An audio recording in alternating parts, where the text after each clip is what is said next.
pertama di dalam Islam. Jadi sumber hukum itu ada 4. Ya, sumber hukum itu ada 4. Yang pertama adalah Al-Quran. Kemudian yang kedua hadis. Yang ketiga ijma. Dan yang terakhir adalah qiyas. Coba, yang pertama Al-Quran. Yang kedua hadis. Yang ketiga ijma. Dan yang terakhir qiyas. Jadi ada 4 sumber hukum di dalam Islam. Nah, sebelum kita memulai pembelajaran kita pada pagi hari ini, maka ada sebuah cerita yang mudah-mudahan menjadi motivasi untuk kita semua agar senang, kemudian cinta terhadap Al-Quran. Kemudian kalau kita sudah cinta terhadap Al-Quran, maka kita akan sering membacanya. Ya. Semuanya sudah Al-Quran? Alhamdulillah. Nah, jadi ada cerita bahwasanya ada seorang murid, dia bertanya kepada gurunya, "Wahai guruku, apakah saya mendapatkan pahala kalau membaca Al-Quran tapi tidak tahu artinya?" Dia bertanya, apakah saya mendapat pahala atau tidak ya kalau saya membaca Al-Quran tapi tidak tahu artinya? Kita baca Al-Quran tapi tidak tahu artinya, apakah ada manfaatnya? Maka gurunya menjawab, "Wahai muridku, silahkan ambilkan saya kalau bahasa kita keraru." Apa bahasa Indonesianya?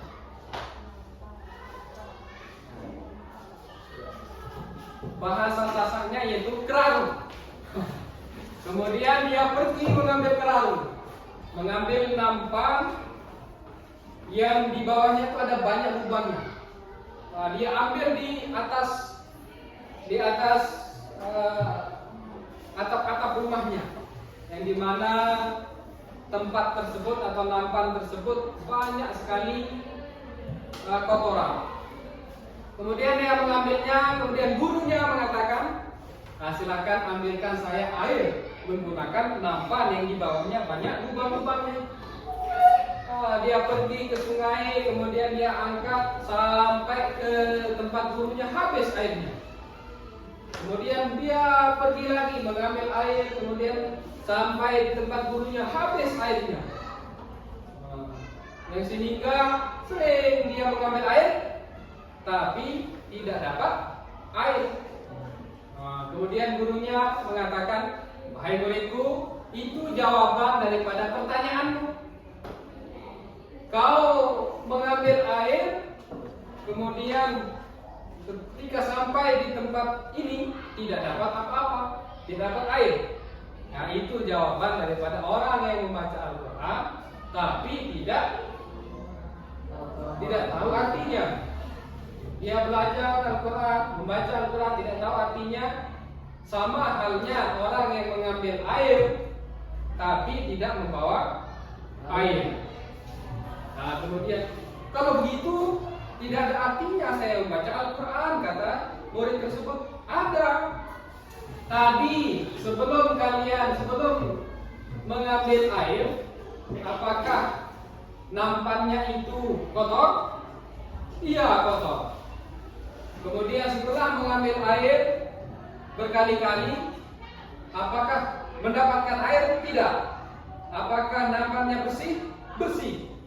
Nah, berarti kalau kalian membaca Al-Quran tapi tidak tahu artinya, kita tidak mendapat pahala memahami arti Al-Quran, tapi setidaknya hati kita bersih karena membaca Al-Quran. Jadi artinya ketika membaca Al-Quran, kita ibarat kita sedang membersihkan hati. Kalau hati bersih, maka tidak ada orang yang saling membenci. Kalau hatinya bersih, berarti tidak ada orang yang saling mengolok-olok. Kalau hati bersih, tidak ada jalan untuk membenci sesama manusia. Jadi rajin-rajinlah kita membaca Al-Quran. Jadi itu motivasi untuk kita semua agar kita senang membaca Al-Quran.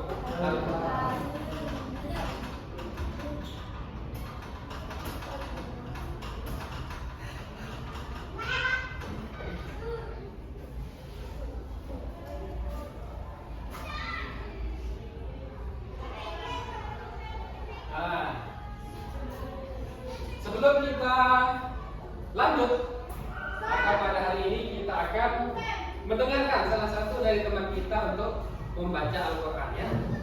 Membaca Al-Quran. Mana yang kita baca? Kita lihat dulu.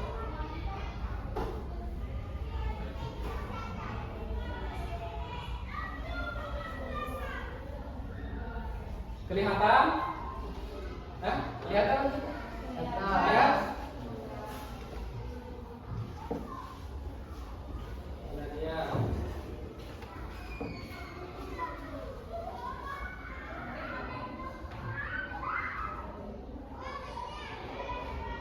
Nah, coba baca ijah, ya. Baca Al-Quran surah Ad-Duha. Apa?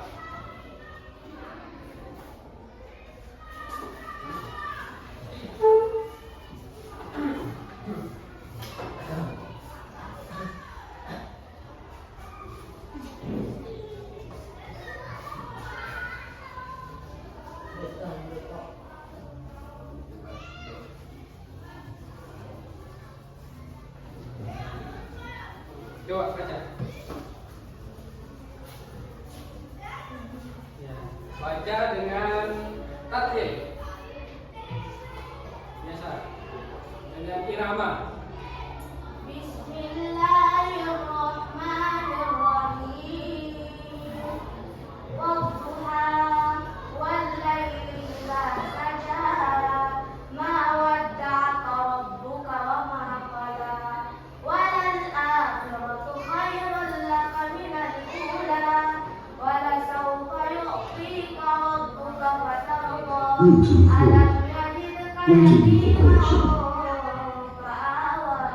Wa wajadaka dhallan fahada. Wa wajadaka 'ailan fa'aghna. Fa ammal yatima fala taqhar. Wa ammas sa'ila fala tanhar. Wa amma bi ni'mati rabbika fahaddith. Shadaqallahul 'azim. Ya, berikan tepuk tangan.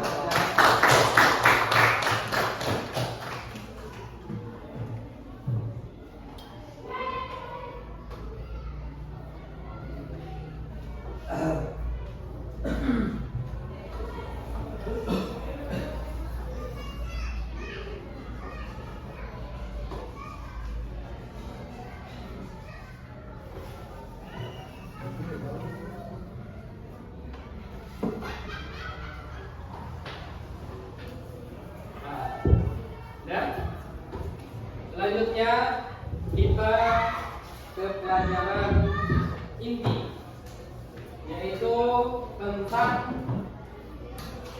Al-Quran. Apa menjadi tujuan pembelajaran kita kali ini? Yaitu yang pertama adalah mendefinisikan pengertian Al-Quran. Apa itu Al-Quran? Apa sih Al-Quran itu? Apakah Al-Quran itu ucapan dari manusia? Nah, apakah Al-Quran itu ucapan dari Nabi? Apakah Al-Quran itu ucapan dari malaikat? Jadi Al-Quran itu adalah kalamul, yaitu ucapan firman dari Allah. Nah, jadi silakan. Al-Quran adalah, nah coba diperhatikan, kalau bisa dicatat. Jadi Al-Quran adalah firman Allah yang diturunkan kepada Nabi Muhammad Sallallahu Alaihi Wasallam melalui perantara malaikat Jibril, yang dimulai dari surah Al-Fatihah dan diakhiri dengan surah An-Nas, dan membacanya termasuk ibadah. Jadi kalau kita membaca Al-Quran, maka termasuk dalam ibadah. Ibadah artinya ketika kita membacanya, kita mendapatkan ganjaran dari Allah Subhanahu wa Ta'ala. Nah, jadi itu definisi Al-Quran. Pengertian Al-Quran adalah firman Allah yang diturunkan kepada Nabi Muhammad SAW melalui perantara malaikat Jibril, yang dimulai dari surah Al-Fatihah dan diakhiri dengan surah An-Nas, dan membacanya termasuk ibadah. Coba angkat tangan, siapa yang bisa coba bacakan pengertian Al-Quran? Coba dulu, coba baca pengertian Al-Quran. Al-Quran adalah firman Allah yang diturunkan kepada Nabi Muhammad SAW melalui perantara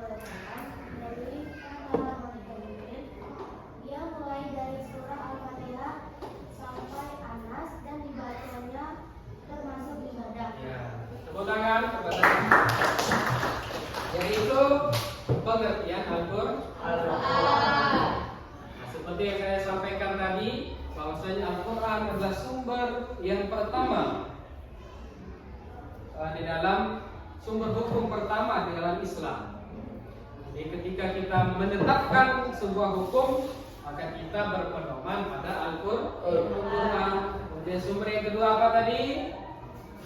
Hadis. Kemudian sumber yang ketiga apa tadi? Ijma. Kemudian sumber yang terakhir, yang keempat itu apa? Qiyas. Ada 4 sumber hukum di dalam Islam menurut Imam Syafi'i.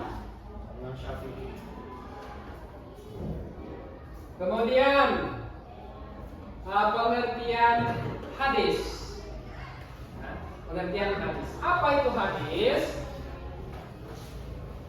Siapa yang tahu apa itu hadis? Nah, jadi hadis adalah segala sesuatu yang disandarkan kepada Nabi Muhammad Sallallahu Alaihi Wasallam berupa perkataan, perbuatan, dan ketetapan Nabi Muhammad Sallallahu Alaihi Wasallam. Jadi segala sesuatu yang disandarkan kepada Nabi Muhammad, apa yang disandarkan kepada Nabi Muhammad, baik perkataan, perbuatan, ketetapan, itu semua adalah hadis. Nah, contoh, jadi ketika kita menyandarkan ucapan itu kepada Nabi Muhammad, contoh, innamal a'malu binniyat. Sesungguhnya amal perbuatan itu tergantung niat. Itu adalah hadis. Hadis berupa apa? Hadis berupa ucapan daripada Nabi Muhammad SAW. Jadi Nabi mengatakan, umat-umatku, sahabat-sahabatku, sesungguhnya amal perbuatan itu tergantung niat. Jadi kalau kita menuntut ilmu dengan niat supaya kita bisa mengalahkan orang lain, apakah niatnya itu benar atau tidak? Ya? Supaya kita lebih kuat daripada orang lain, kemudian kita menindasnya, apakah benar? Benar. Nah, kita belajar dengan niat. Nah, supaya saya nanti bisa menguasai, kemudian saya ambil hak-haknya. Nah, Nah, itu adalah niat yang salah. Kemudian kalau kita berniat supaya kita menanam padi, kita berusaha berjualan dengan niat supaya kita bisa menyaingi usaha orang lain. Nah, apakah niatnya benar? Jadi niat kita untuk melakukan suatu kebaikan, yaitu niatnya juga harus baik. Jadi jangan ada pekerjaannya baik tapi niatnya salah. Atau jangan kebalik, pekerjaannya jelek tapi niatnya benar. Contoh, saya mau mencuri misalnya, tapi niatnya saya mencuri supaya saya bisa pergi haji. Pekerjaannya mencuri tapi niatnya untuk haji. Niatnya baik atau salah? Niatnya untuk haji baik, tapi pekerjaannya mencuri, berarti salah. Jadi harus sesuai, pekerjaan baik, kemudian niat juga baik. Jangan pekerjaan baik niat salah. Niat pekerjaan salah niat baik juga salah. Pergi korupsi supaya bisa bersedekah. Nah, korupsi pekerjaan salah, tapi niatnya untuk sedekah, nah, juga salah. Jadi semua pekerjaan baik harus diniatkan juga dengan yang baik. Silakan, ada pertanyaan? Ada pertanyaan? Atau kita lanjut? Kita lanjut. Kemudian yang ketiga, coba dibaca. Yang ketiga apa? Fungsi Al-Quran. Apa itu fungsi Al-Quran? Fungsi artinya manfaat Al-Quran. Manfaat kita mempelajari Al-Quran. Manfaat kita tahu Al-Quran. Manfaat kita mencintai Al-Quran. Apa? Fungsi Al-Quran sebagaimana yang dijelaskan di dalam Al-Quran, yaitu sebagai hudan linnas wa bayyinatin minal huda wal furqan, yaitu sebagai yang pertama, sebagai petunjuk untuk semua manusia, ya, sebagai petunjuk untuk semua manusia. Kemudian wa bayyinatin minal huda, sebagai penjelas daripada petunjuk-petunjuk itu. Kemudian yang terakhir adalah wal furqan, sebagai pembeda. Bisa kita membedakan antara yang baik dan yang salah. Kalau kita sudah tahu Al-Quran, belajar Al-Quran, kita bisa membedakannya. Mana yang benar, mana yang salah. Yang pertama tadi apa? Sebagai petunjuk untuk manusia. Kemudian yang kedua sebagai apa? Sebagai penjelas petunjuk itu. Dan yang ketiga sebagai apa? Sebagai pembeda. Itu fungsi Al-Quran. Kemudian selanjutnya apa? Fungsi hadis. Apa itu fungsi hadis? Sama sebagai penjelas daripada Al-Quran. Penjelas Al-Quran. Misalnya ada di dalam Al-Quran yang hanya bisa dijelaskan oleh hadis. Contoh, tata cara sholat. Apakah ada cara sholat di dalam Al-Quran? Tidak ada. Yang ada adalah kewajiban kita melaksanakan sholat. Tapi tidak ada sholat dengan cara takbir, kemudian baca Fatihah, tidak ada. Yang ada itu di dalam hadis. Sebagaimana yang dijelaskan di dalam hadis Rasulullah SAW, yaitu shallu kama ra'aitumuni usalli. Salatlah kalian sebagaimana kalian melihat saya salat. Ya. sholatlah kalian sebagaimana kalian melihat saya sholat. Jadi Nabi mengatakan, sholatlah sebagaimana kalian melihat saya sholat. Nah, makanya ada perbedaan pendapat ulama tentang bagaimana cara sholat. Ada yang sholat dengan tangannya seperti ini, Allahu Akbar. Nah, ada orang yang sholat seperti ini.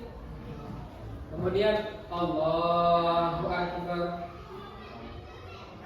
Kemudian ada lagi Allahu Akbar. Kemudian ada lagi Allahu Akbar. Kemudian ada lagi Allahu Akbar. Kalau kita Imam Syafi'i bagaimana? Di bawah kursa Allahu Akbar. Ada yang di dada Allahu Akbar. Ada. Kenapa bisa terjadi seperti itu? Karena ada sahabat-sahabat yang melihat Nabi sholat kadang terlihat seperti ini. Oh, Nabi sholatnya tangannya di sini. Ada. Oh enggak, ada saya melihat Nabi sholatnya seperti ini. Oh enggak, saya melihat Nabi sholatnya seperti ini. Oh, Nabi sholatnya seperti ini. Nabi sholatnya seperti ini. Ada. Makanya ada perbedaan pendapat. Ya, perbedaan pendapat. Kemudian ketika membaca Fatihah, ada yang mengatakan basmalah itu bagian dari Al-Fatihah. Ada juga yang mengatakan bukan. Nah, kalau kita sholat di Arab, ketika di Masjidil Haram, maka kita tidak mendengarkan lafaz basmalah secara terang. Nah, ketika sholat Allahu Akbar, Alhamdulillahirabbil alamin, Ar-Rahmanir-Rahim, dan seterusnya. Kemudian lalu kita mengatakan di Arab tidak membaca basmalah. Tidak membaca basmalah. Tapi kalau di sini kita membaca basmalah. Allahu Akbar, Bismillahirrahmanirrahim, Alhamdulillahirabbil alamin, dan seterusnya. Jadi itu adalah perbedaan pendapat. Maka ulama kita mengatakan al-ikhtilafu rahmatun. Perbedaan itu adalah rahmat. Kenapa? Apa itu rahmat? Yaitu kasih sayang Allah. Jadi berbeda-beda itu adalah mendatangkan kasih sayang Allah. Berbeda di dalam kebaikan. Contoh, kalau Imam Syafi'i bersentuhan kulit laki-laki yang sudah balik dengan kulit perempuan yang sudah balik membatalkan wudu. Misal harga bersentuhan dengan aurat, maka batal wudunya tanpa ada penghalang. Nah, misal di kelamin ya, ini batal. Tapi kalau bersentuhan kulit dengan kulit seorang laki-laki yang bukan mahram, maka batal wudunya. Tapi mazhab yang lain mengatakan tidak batal kalau bersentuhan, kecuali dia bernafsu misalnya. Ketika bersentuhan kulit, maka dia misalnya, lalu dia batal. Nah, maka apa hikmahnya? Kenapa tidak bersentuhan? Maka boleh ketika kita pergi haji, pergi umroh, ketika tawaf, bersentuhan kulit dengan perempuan itu kalau Imam Syafi'i membatalkan. Tapi ketika kita umroh dan haji, maka di sana tidak batal. Ya, kita mengikuti mazhab yang lain. Nah, itu bentuk daripada kasih sayang Allah. Kalau batal berarti tidak mungkin ketika kita bertawaf kemudian ada perempuan bersentuhan balik lalu pergi duduk lagi. Nah, kan kita akan capek. Tapi kalau bersentuhan tidak batal wudu di sana, maka tidak membuat kita lelah. Jadi itu adalah bentuk rahmat kasih sayang Allah. Sudah paham sampai sini? Jadi kesimpulannya Al-Quran sumber hukum yang pertama, hadis sumber yang kedua, kemudian ijma sumber ketiga, qiyas sumber keempat. Nah, kemudian sudah kita pelajari Al-Quran dan hadis, kemudian ijma. Ijma itu apa? Ijma adalah kesepakatan ulama. Jadi ulama bersepakat bahwasanya ini hukum. Nah, maka itu adalah ijma yang tidak ada dalam Al-Quran dan hadis. Contoh, apa yang tidak ada dalam Al-Quran dan hadis? Narkoba. Ya, narkoba. Apa hukum narkoba dalam Al-Quran? Tidak ada. Tidak ada. Tidak ada dalam Al-Quran narkoba itu haram, tidak ada. Atau di dalam hadis, Nabi tidak pernah melihat, bahkan tidak tahu apa itu narkoba. Tapi pada zaman sekarang sudah ada narkoba. Lalu apa hukum narkoba? Maka kesepakatan ulama bahwasanya narkoba itu adalah barang yang menghilangkan akal, yang memabukkan. Maka kita ambil kesimpulan bahwasanya narkoba itu adalah haram. Karena apa? Memabukkan. Kemudian qiyas. Apa itu qiyas? Qiyas adalah perumpamaan, sesuatu yang serupa, mengkiaskan, menyerupakan.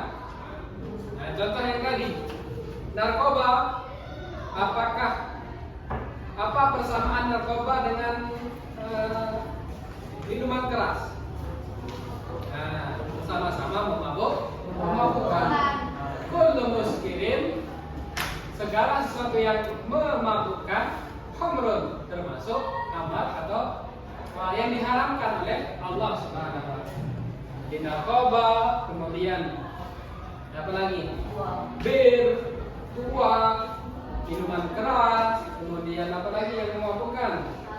Sabu-sabu, kemudian pil-pil yang memabukkan itu termasuk barang yang haram. Kenapa? Sama-sama memabukkan. Nah, jadi itu adalah 4 sumber hukum yang ada di dalam Al-Quran. Kemudian Al-Quran adalah sumber yang pertama sudah kita pelajari tadi, yaitu apa itu Al-Quran sama-sama. 1 dan 3, apa itu Al-Quran? Al-Quran adalah firman Allah.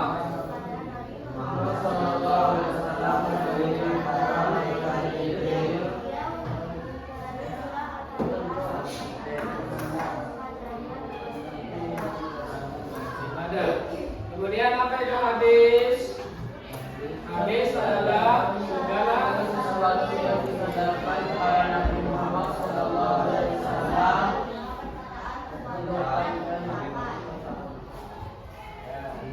Jadi sampai sini sudah paham? Selanjutnya kita persiapan untuk latihan. Persiapan untuk latihan. Silakan nanti